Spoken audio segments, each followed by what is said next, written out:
Shri Vishnu back to back సినిమాలతో అలరించడానికి ready అయిపోతూ ఉన్నారు. ఆయన నటించిన 2 సినిమాలు ఒక్కరోజు గ్యాప్ లోనే ప్రేక్షకుల ముందుకు రాబోతూ ఉన్నాయి. వాటిల్లో విష్ణు విన్యాసం చిత్రం ఫిబ్రవరి 28న రిలీజ్ కాబోతోంది. యదునాథ్ మారుతీరావు దర్శకత్వం వహించిన ఈ సినిమాలో నయన్ సారిక కథానాయికగా నటిస్తూ ఉంది.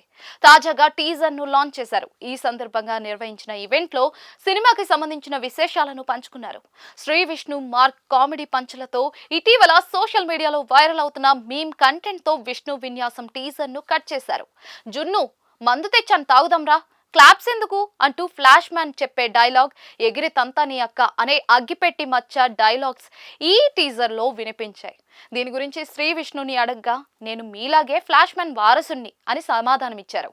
అలాగే టీజర్ లో వినిపించిన నాకు స్మాల్ పెగ్ చాలు, వోడ్కా వేడి చేస్తుంది అనే డైలాగ్ గురించి చెప్తూ ఏ మందైనా ఒంటికి వేడి చేస్తుందని, యాంటీబయాటిక్స్ కాఫీ సిరప్స్ కూడా వేడి చేస్తాయని శ్రీ విష్ణు తెలిపారు. విష్ణు విన్యాసం అనే అచ్చమైన మంచి టైటిల్ పెట్టుకుని ఎక్కడా కూడా తెలుగు అక్షరం లేకుండా పోస్టర్లు డిజైన్ చేశారు. దీనిపై మీడియా మిత్రులు ప్రశ్నించగా నేను పోస్టర్ మీద మొత్తం తెలుగే పెట్టమని చెప్పాను, రిలీజ్ హడావిడిలో మిస్ అయిందనుకుంటా, తెలుగు టైటిల్ ఇంకా చాలా బ్యూటిఫుల్ గా ఉంటుంది అని శ్రీ విష్ణు బదులిచ్చారు. విష్ణు విన్యాసం అని పవిత్రమైన టైటిల్ పెట్టి అక్క బొక్క అని మందు తాగే సీన్స్ పెట్టారేంటి అని అడగ్గా అంత మంచి పేరున్న బుద్ధిమంతుడైన కుర్రాడితో కూడా నోట్లో నుంచి అలాంటి మాటలు తెప్పించిందంటే ఆమె ఎంత పెద్ద శివంగి అనేది థియేటర్లో చూసిన తర్వాత అందరూ సాటిస్ఫై అవుతారని శ్రీ విష్ణు అన్నారు. శ్రీ విష్ణు నటించిన సింగిల్ సినిమాతో శివయ్య అనే డైలాగ్ చెప్పడంపై వివాదం చెలరేగిన సంగతి మనందరికీ తెలిసిందే. మంచు విష్ణు కన్నప్ప టీం అభ్యంతరం వ్యక్తం చేయగా సినిమాలో ఆ పదాన్ని మ్యూట్ చేశారు.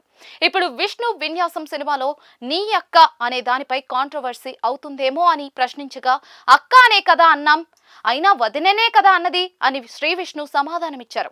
ఇప్పటికైతే టీజర్ లో ఈ డైలాగ్స్ వినిపించాయి. యూట్యూబ్ కంటెంట్ కి సెన్సార్ ఉండదు కాబట్టి ఇబ్బంది ఏమీ లేదు. మరి రేపు థియేటర్ లో ఆ పదాలు ఉంచుతారో, అభ్యంతరాలు వ్యక్తమవుతాయని మ్యూట్ చేస్తారో చూడాలి.